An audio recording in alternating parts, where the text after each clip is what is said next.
अस्सलामु अलैकुम वरहमतुल्लाहि वबरकातुह। बिस्मिल्लाहिर्रहमानिर्रहीम। नहमदुहु व नुसल्ली अला रसूलिहिल करीम व अला आलिहि व अस्हाबिहि अजमाइन, अम्मा बाद।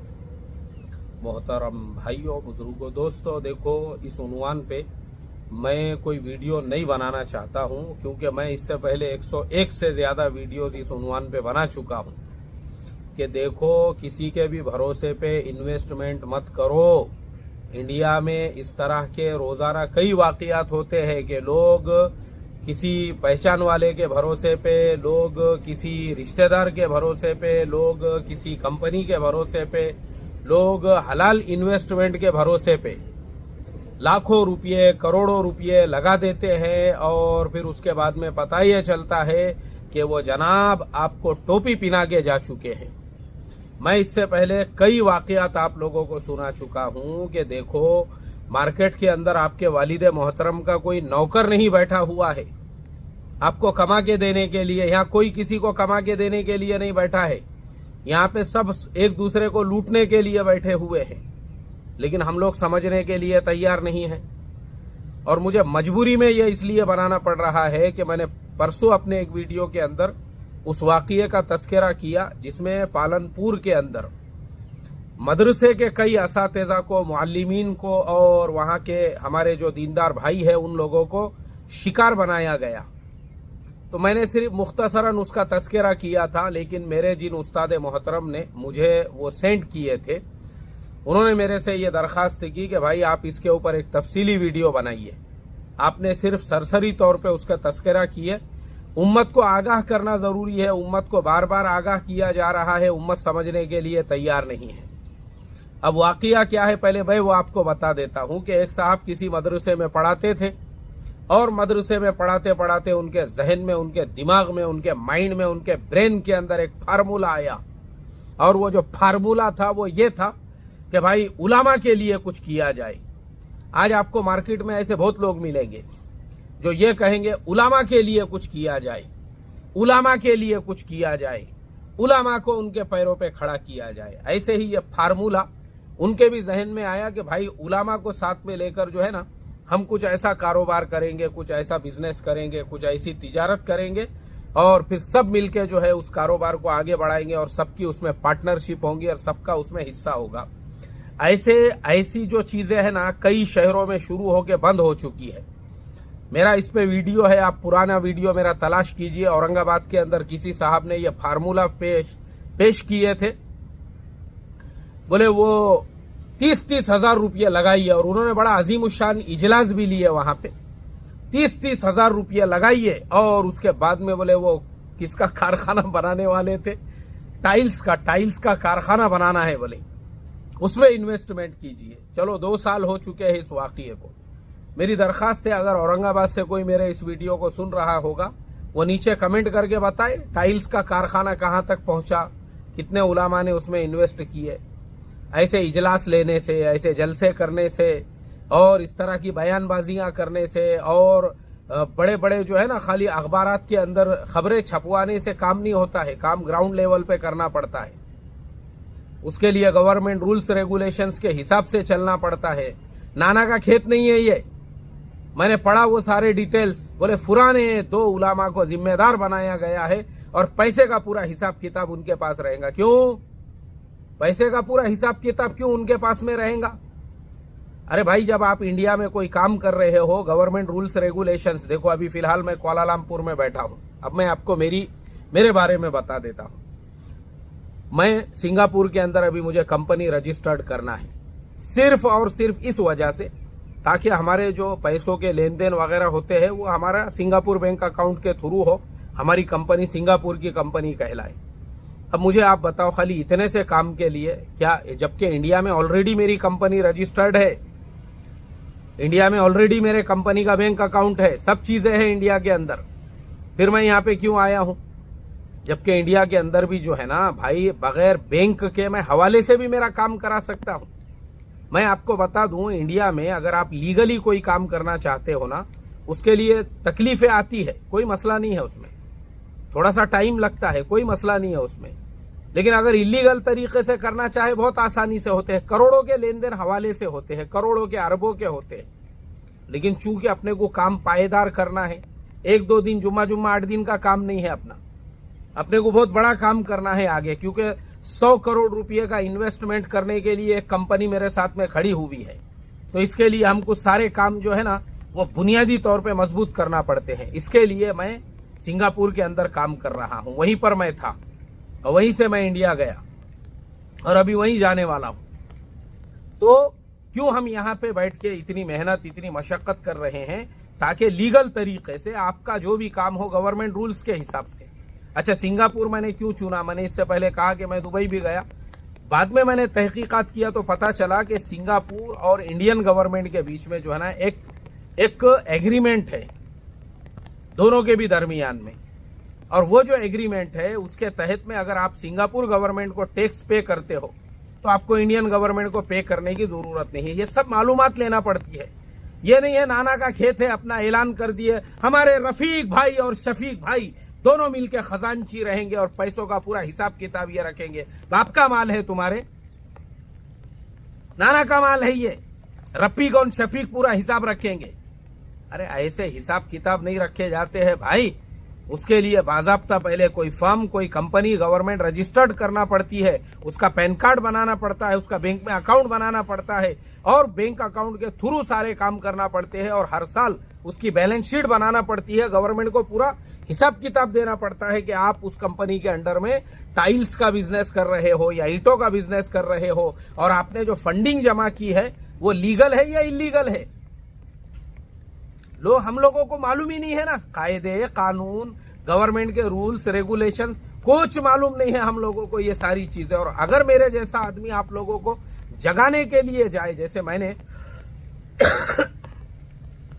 आज से 2 साल पहले मदारिस के उन्वान पे वीडियो बनाया था कि देखो जो हाल उत्तर प्रदेश में हुआ है वही हाल एमपी में, वही हाल राजस्थान में, वही हाल महाराष्ट्र में होगा। आज आप देखो क्या हो रहा है। महाराष्ट्र गवर्नमेंट ने भी मदारिस के लिए रूल्स लेकर आ गई। उत्तर प्रदेश राजस्थान, उत्तर प्रदेश में तो सैकड़ों मदारिस बंद हो गए। आसाम के अंदर तो 1500 मदरसे ऑलरेडी स्कूलों में तब्दील हो चुके हैं। गवर्नमेंट ने सबको अपने कब्जे में ले लिया। कैसा है हमको मालूम है गवर्नमेंट के रूल्स रेगुलेशंस वगैरह, हमको ये भी मालूम है आगे गवर्नमेंट के क्या क्या रूल्स रेगुलेशंस आने वाले हैं। हम खाली आप लोगों को आगाह करते रहते हैं, मगर प्रॉब्लम ये है कि कुछ लोगों को अकाबिर बनने की इतनी बड़ी जल्दी है और उनको मुसलमानों का हमदर्द और मसीहा कहलवाने की इतनी बड़ी जल्दी है। जब तक वो मुखालिफत नहीं करेंगे और किसी चीज को गलत अंदाज में उम्मत के सामने पेश नहीं करेंगे, उनको लगता है कि तब तक मैं अब अकाबिर कैसे बनूंगा। ये हमारा प्रॉब्लम है। तो वो टाइल्स का भी जब मेरे पास में प्रपोजल आया, क्योंकि मेरे एक उस्ताद मोहतरम को उसके अंदर दावत दी गई, तो वो जो मेरे उस्ताद मोहतरम हैं उन्होंने मेरे से कहा, बोले यार मुझे वो दावत आई है, चलो मेरे साथ औरंगाबाद को। मैं बोला मैं ऐसे फालतू जलसे जुलूसों में नहीं जाता हूँ और आप भी मत जाइए। मैं बोला क्या हिसाब से जा रहे हैं आप वहां पे? मालूम है कि आपको वो लीगली है इलीगली है, वो चीजें पैसों से पेमेंट से और मनी लॉन्ड्रिंग से जुड़ी हुई है। ये सब चीजों को पहले पता समझना और इसको जो है ये करना जरूरी है, इसकी स्टडी करना जरूरी है। ऐसी कारोबार नहीं चलते। मैं बोला इंडिया के अंदर कल को तुम्हारे नाम आएंगे पोस्टरों वगैरह के ऊपर, तुम्हारे भरोसों के ऊपर लोग पैसे लगाएंगे ना। और वो टाइल्स वाला जो है, जैसे वो काठियावाड़ की भैंसों वाला जो पीर साहब का मुरीद था, मुरीद के भी और पीर साहब के भी और सबके भी 55 करोड़ रुपये लेके रवानगी के आदाब लिया, ऐसे ही ये टाइल्स वाला अगर कहीं अंडरग्राउंड हो गया, कौन जिम्मेदार है उसके लिए? और मेरा सवाल है आप लोगों से कि वो जो टाइल्स वाला था कहां तक आया भाई उसका बिजनेस, कहां तक आई टाइल्स की फैक्ट्री? कोई औरंगाबाद से होगा तो नीचे कमेंट जरूर करना। चलिए अब मैं आगे बढ़ता हूं, वापस पालनपुर चलते हैं औरंगाबाद से। तो पालनपुर के अंदर ऐसा ही हुआ, जो उलामा के दरमियान में अक्सर ये चीज होती है और लोग ये कहते हैं, बोले वो उलामा के लिए कुछ करना चाहिए। अरे भाई हमारे उलामा जो है, मैं 1000 मरतबा इस उन्वान के ऊपर वीडियोस बना चुका हूं कि हमारे उलामा जो है ना, हमारे जो उलामा है ना भाई, अरे तुम खुद से कुछ करो।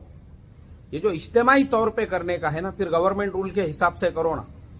हम लोगों को रूल्स रेगुलेशंस पता नहीं है, किसके भरोसे पे पैसा लगाना उसकी कोई इंफॉर्मेशन कोई नॉलेज नहीं है, इसलिए हमको हर कोई टोपी पिनाने का काम करता है।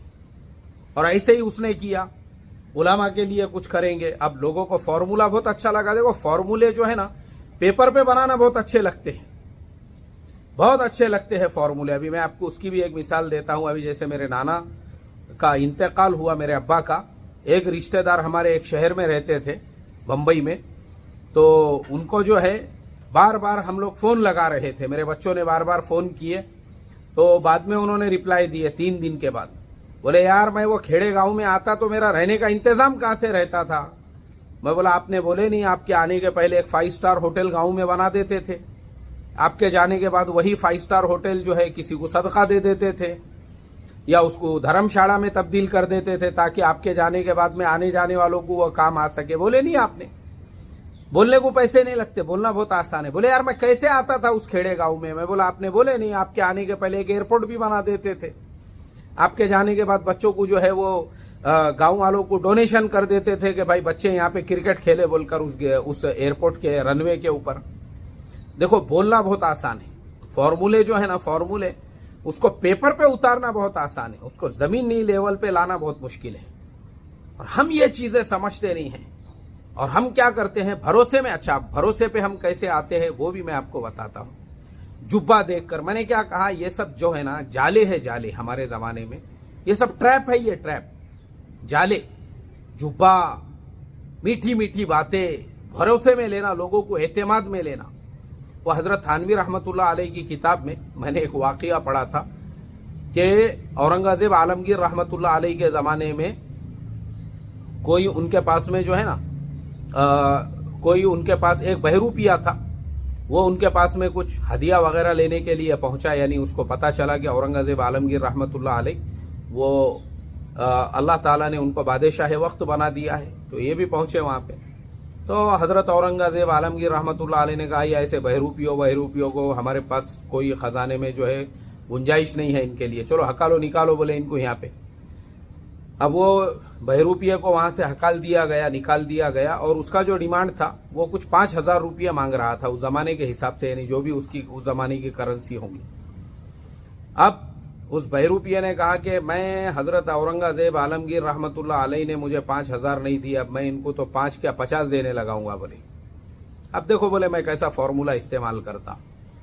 वो बहरूपिया उसी शहर के करीब में एक देहात के अंदर गया और उस देहात के अंदर जाने के बाद में उस बहरूपिया ने क्या किया, बिस्मिल्लाहिर्रहमानिर्रहीम, उस बहरूपिया ने क्या किया, वहां जाने के बाद उसने गांव में मशहूर कर दिया, बोले पीर साहब आए हैं, नए पीर साहब मार्केट के अंदर, और ये जो नए पीर साहब है ये इमाम मेहदी, और कयामत का दिन करीब है, और हजरत क्या कहते हैं उसको सुल्तान सलाहुद्दीन अय्यूबी आने वाले हैं। बस इसके अलावा दूसरी बात ही नहीं करते हैं। बोले इमाम मेहदी क्योंकि इनका कांटेक्ट है, इनके पास फ़ोन नंबर है उनका, अक्सर उन्हीं की बातें करते रहते हैं।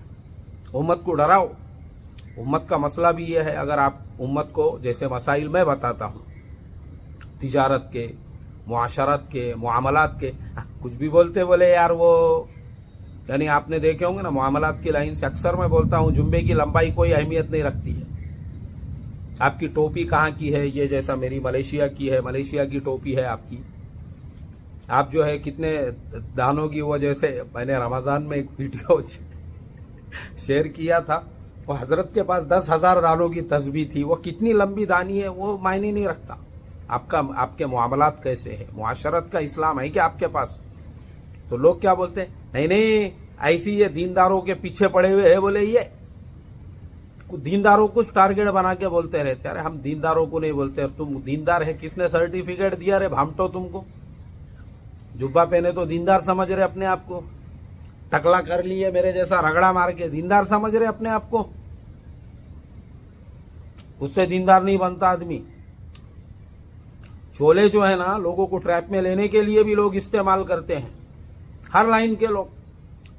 दाढ़ी बढ़ा ली अपना, टोपी पहनना शुरू कर दिए, क्योंकि इलेक्शन आने वाले हैं ना, लोगों को पता चलना चाहिए। नगर सेवक के लिए जो उम्मीदवार साहब खड़े होने वाले हैं बहुत दीनदार है वो, शाबाश बेटा। अरे तेरे मामलात कैसे हैं, पैसों के लेन देन के मामले कैसे हैं तेरे, घोटाले घपले करोड़ों के पैसे खाना, ये असल दीन है। भले दाढ़ी ना हो, चिकना फुट हो, कोई मसला नहीं है उसमें, अगर उसके मामला सही है, वो ईमानदार आदमी है। तो हमारा इंडिया का प्रॉब्लम यही है। वो बहरूपिया ने भी वैसे ही किया औरंगजेब आलमगीर के ज़माने में। बाजू के खेड़ में नया पीर साहब बन के बैठ गया वो, और दो चार अपने चेले चपाटे चमचे पंटरों को फैला दिया अतराफ में। जाओ रे बोले, मुरीद लेके आओ, एक मुरीद पे 500 रुपये दूंगा बोले तुमको, जाओ। अब वो चेले चमचे चपाटे चमटरों पंपड़ों ने जो है ना अतराफ में हजरत की हवा चलाना शुरू कर दी है। हमारे पीर साहब, हमारे पीर साहब, हमारे पीर साहब, हमारे पीर साहब। पीर साहब की यह करामत है कि पीर साहब परसों के दिन दोनों परों के साथ में पहले आसमान पे उड़ रहे थे कि फरिश्तों ने वहां पे आपको खजूर और पानी पेश कर दिए। वाह वाह वाह वाह, क्या पीर साहब है बोले, माशाअल्लाह। पीर साहब के ख्वाब में तो रोजाना जो है, अल्लाह माफ करे मुझे, ये तो इतना बड़ा झूठ है, इतना बड़ा झूठ है। ये साले मक्कार पीर लोग जो है ना, हर हफ्ते अपने मुरीदों को मन घड़त ख्वाब सुनाते रहते हैं। अल्लाह के नबी सल्लल्लाहु अलैहि वसल्लम की ख्वाब में जियारत हुई। मैं बोलना नहीं चाहता था, मगर तहदीस बिन निअमा के तौर पे आप लोगों के सामने मुरीदीन एकदम झूम रहे, अल्लाह अल्लाह अल्लाह, हमारे पीर साहब, हमारे पीर साहब, हमारे पीर साहब, हमारे पीर साहब, वाह वाह, पीर साहब, पीर साहब, बजाओ नगाड़े पीर साहब के नाम पे, ढिंगाना करो पीर साहब के नाम पे अब, क्योंकि अल्लाह के नबी सल्लल्लाहु अलैहि वसल्लम नजर आ गए उनको। देखो उनका मकर, उनकी मक्कारी, झूठ, फरेब, उम्मत को ट्रैप में लेने के फॉर्मूले और तरीके। तो सेम टू सेम वो बहरूपिया ने भी वैसा ही किया। क्या किया मालूम है उसने? उसके पंटरों है। उसके बाद फिर हुजूम पब्लिक का क्या है फिर? हमारे यहाँ की पब्लिक तो अंधी बहरी है बेचारी, उनको तो खाली पता चलना चाहिए। पीर साहब के थूक में भी जो है शिफा है, तो लोग थूक हासिल करने को भी पहुंच जाते हैं। पंटरों ने वैसा मशहूर कर दिया कि पीर साहब धिंगाना, चतरा, उरुस भर गया, वहां पे पैर रखने को जगह नहीं है। फिर हजरत औरंगजेब आलमगीर रहमतुल्लाह अलैह तक खबर पहुंची, हमारे पड़ोस में एक बड़े अल्लाह वाले हैं। अच्छा, पीर साहब का एक सबसे बड़ा फॉर्मूला यह था कि वो किसी का हदिया कबूल नहीं करते थे। जो पीर साहब ने 5,000 रुपये का डिमांड रखे थे हजरत औरंगजेब आलमगीर रहमतुल्लाह अलैह के सामने, वो किसी का हदिया कबूल नहीं करते थे। हजरत आलमगीर और औरंगजेब आलमगीर रहमतुल्लाह अलैह को पता चला, उन्होंने बोले हदिया कबूल नहीं करते, हम तो उनके लिए बोले हदिया लेकर पहुंचेंगे। ऐसा मुस्तगनी पीर हमको चाहिए कि वो पहुंचे अपने जो हुकूमत के, यानी जो भी उनके खुद्दाम थे या सिपाही थे, उनको लेकर पीर साहब के पास उनके खिदमत में 50,000 पेश कर दिए। और हजरत औरंगजेब आलमगीर ऐसी गर्दन चुका के बैठे हुए हैं, क्योंकि वो तो उलामा के कदरदान थे, अल्लाह वालों के कदरदान थे। अब उनको थोड़ी मालूम था कि ये भामटा है, बहरूपिया है। बाद में उस बहरूपिया ने कहा, हजरत पहचाने नहीं बोले आपने मुझे? बोले नहीं पहचाना।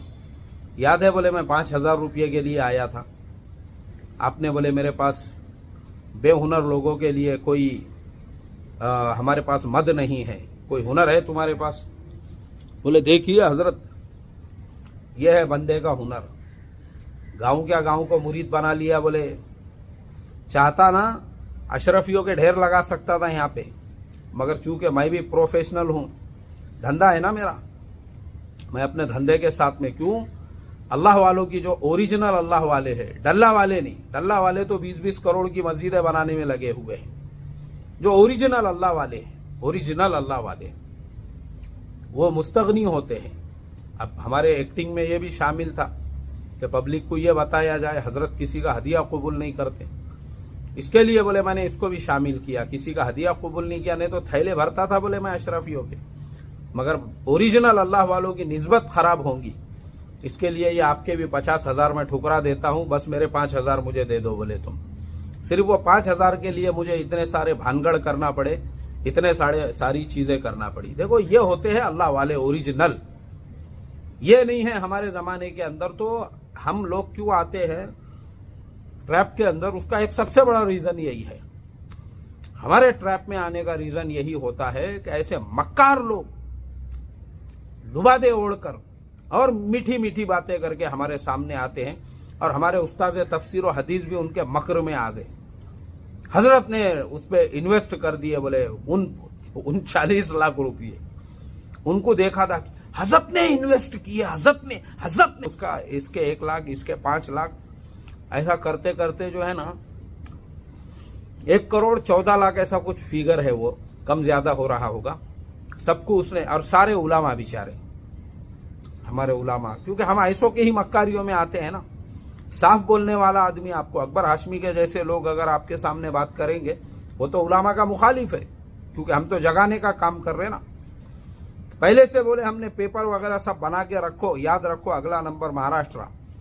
देखो अभी शिंदे गवर्नमेंट ने क्या की, तो परेशान है मदरसे वाले। पहले ही बोल के रखे थे हमने, यूपी के अंदर हजारों मदरसों को ताले लग गए, और आसाम गवर्नमेंट ने तो मदरसों का निजाम ही खत्म कर दी। मदरसे यानी मदरसों को स्कूल में बदल दी। क्या करते बोलो आप? क्यों? हम बेदार करने का काम कर रहे हैं ना। और अच्छा, ये खाली मेरे अकेले के साथ में नहीं हुआ, दुनिया में हर एक के साथ ऐसा ही होया हुआ है। दुनिया में जो है ना, मुझे गुस्सा नहीं आता, लोग मेरी मुखालिफत करते हैं, तो मुझे पता है उनको एक दिन जब सच्चाई पता चलेगी ना, तो वो जैसे फारसी का शेर है, जब धूल छट जाएगी उसके बाद पता चलेगा कि घोड़े पे कौन सवार था और गधे पे कौन। सेम टू सेम हमारा हाल यही है। तो हमको भी जो है ना बाद में पता चलता है। हम लोगों को सच बोलने वाले पसंद नहीं आते। जैसे मैं सालों से बोल रहा हूं लोगों को, सालों से, जब मेरे वो वॉइस सबक चलते थे इस्लाही मुआशरा के, आप यूट्यूब पे सर्च करो, मेरा सबक नंबर 258, मैंने 2015 में डाला हुआ सबक है वो, जिसके अंदर मैंने ये कहा था कि देखो, मुझे मीरा रोड से एक बकरे वाले का, हमारे एक उस्ताद मोहतरम पुणे के अंदर, वो एक दिन मुझे रास्ते में मिले। मैं बोला हजरत कहाँ जा रहे हो? बोले मैं बैंक में जा रहा हूँ। मैं बोला क्यों जा रहे बैंक में आज दोपहर के वक्त में, वो भी धूप का, आपका कैलूला का टाइम है?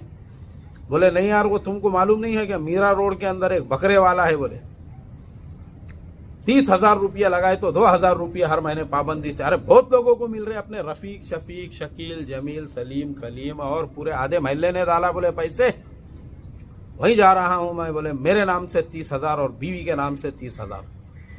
मैं बोला यार मुफ्ती साहब, एक दिन रुक सकते क्या? एक ही दिन, मुझे एक ही दिन दो, क्योंकि तुम्हारे पैसे बहुत खून पसीने के कमाई के हैं, मदरसे के उस्ताद है आप, खून पसीने की कमाई के और बहुत मेहनत के, और बहुत हमारे यानी उलामा के जो पैसे होते हैं बेचारों की तनख्वाहें कम होती है, फिर उसमें से जमा कर करके रखे हुए, या फिर तरावी वगैरह में हदिया मिल गया, साल में एक मरतबा वो हदिया मिलता है, अब उसमें भी तुम इस तरह से उसको बर्बाद कर दोगे। एक ही दिन दो। मैं बोला मुझे, कल मैं आपको बोलता हूँ, उसके बाद फैसला लो। अब हम लगा रहे उनके ऑफिस में फ़ोन, आपा जान ने फ़ोन उठाए। मैं बोला आपा जान, वो बकरे का आपका फार्म? जी जी। बोले हमारा बकरों का फार्म है, आप भी इन्वेस्ट कर सकते। हाँ। मैं बोला हम लोगों को करना था, लेकिन असल ये है कि मुझे वो फार्म देखने का है, आपके बकरे कहाँ पे है, किधर बंधे हुए हैं, और बकरे कहाँ पे खरीद रहे, कहाँ पे बेच रहे, कितने बकरे हैं।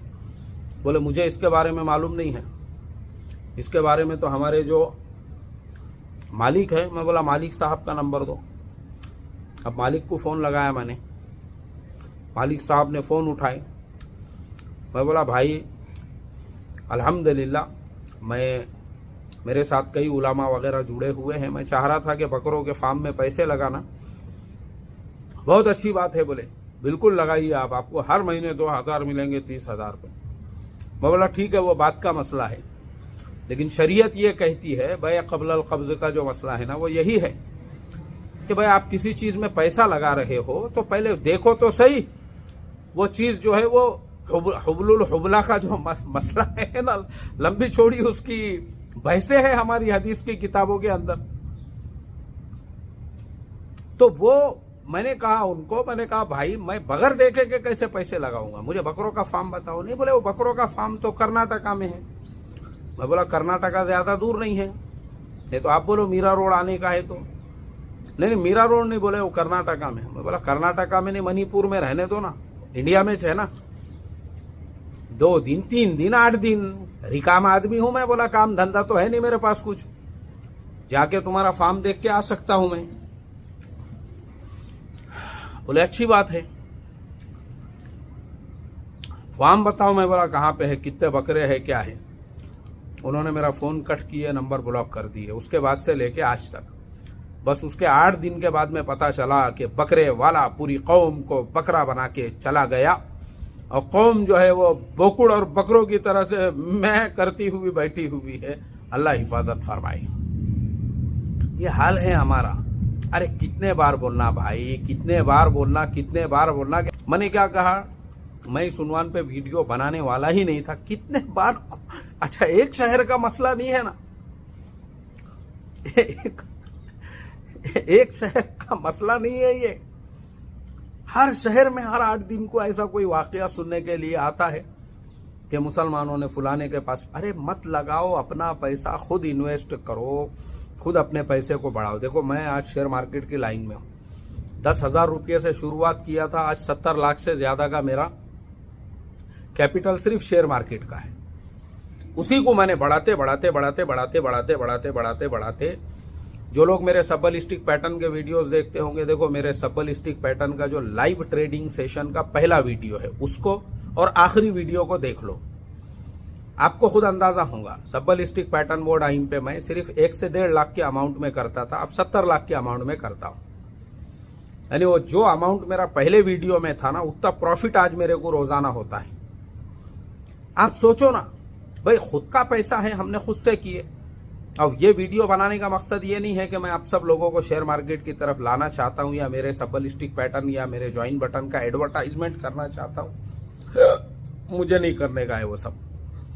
मुझे आपको सिर्फ ये बोलना है, खुद से करो। मैंने हर चीज खुद से किया।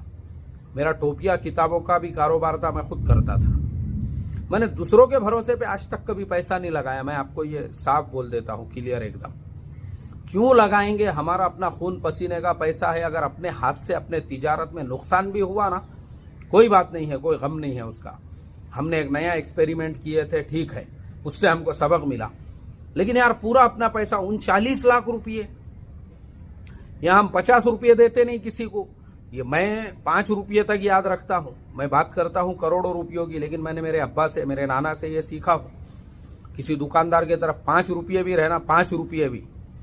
अभी जैसे गर्मी के मौसम में अक्सर जो है मेरे ऑफिस के अतराफ में गन्ने के रस की दुकानें हैं, 15 रुपये में गिलास देता था।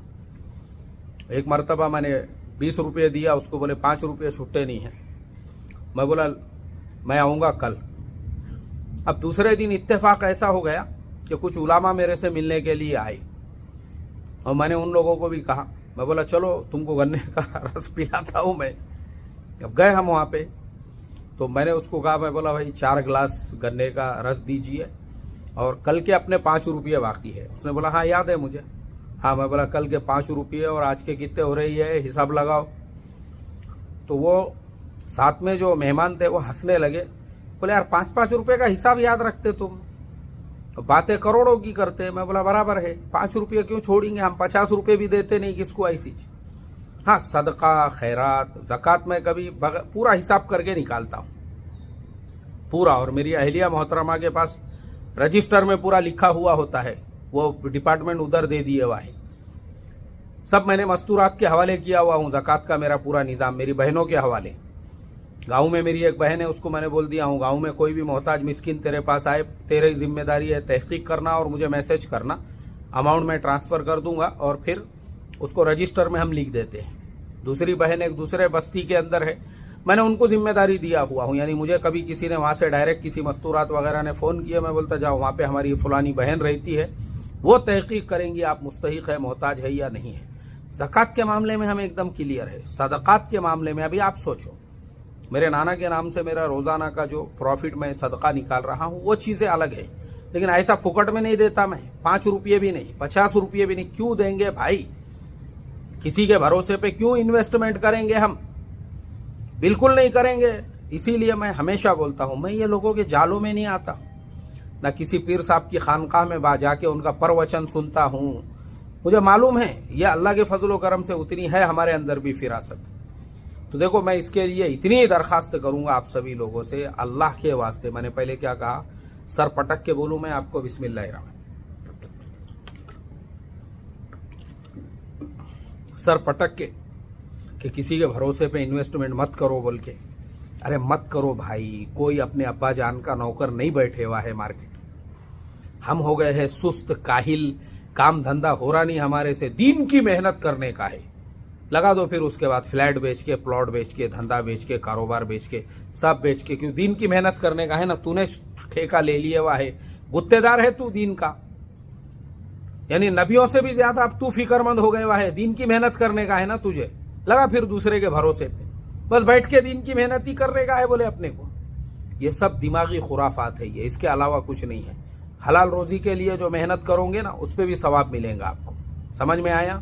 तो मैं हमारे उलामा, आइम्मा और तमाम जो इस तरह का जो हमारा तबका है, उनसे बस इतना ही कहना चाहूँगा, देखो अल्लाह के वास्ते मैंने इस पर 50 वीडियो डाला हूँ। उलामा कैसे मेहनत करे, कैसे तिजारत करे, कैसे कारोबार करे, आप मदरसे की पढ़ाते पढ़ाते इमामत के साथ साथ। और मैं अभी एक सीरीज़ ही शुरू करता हूँ। मुझे बड़ी खुशी हुई, अभी एक गाँव में मुझे जाने का मौका मिला, कुछ उलामा मिले, उन्होंने नीट का इम्तिहान पास किए और उन्होंने फलाने इम्तिहानात पास कर दिए मदरसे में पढ़ाते पढ़ाते। और दरमियान में उन्होंने एक जुमला जो कहा ना, मैंने उसके बाद 2 रकात शुक्राना नमाज पढ़कर जो है अल्लाह का शुक्र अदा किया। सबके सामने कहा उन्होंने, बोले भाई मुफ्ती साहब आपके वीडियो का इसमें बहुत ज़्यादा दखल हासिल है।